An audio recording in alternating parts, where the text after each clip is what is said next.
ये एक छोटे कलाकार है विनोद लाल यादव जी हमारे पास और गांव देहात में हैं। और देखिए हम जंगल में थोड़ा सा आए हैं, अपना गांव में है, विनोद लाल यादव जी के गांव में आए हैं। ये देखिए चारों पट्टी कैमरा मैन दिखा दीजिएगा। दर्शक कितना लाइन लगे हुए हैं। ये सबसे पहले नमस्कार विनोद जी। नमस्कार, नमस्कार। अच्छा तब फिर आप चले आए। आपको देखें कि इतना वीडियो दे डाले हैं जो अच्छा खासा देख रहे हैं, 42,000 लोग ने आपको लाइक किए हैं।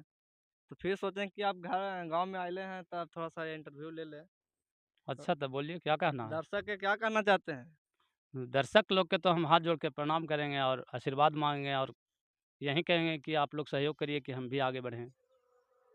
तो विनोद लाल यादव जी, आप नया नया गाना लिखे हैं ना?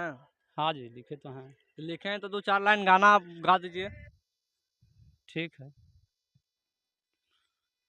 रतिया के सेजिया पर बुरा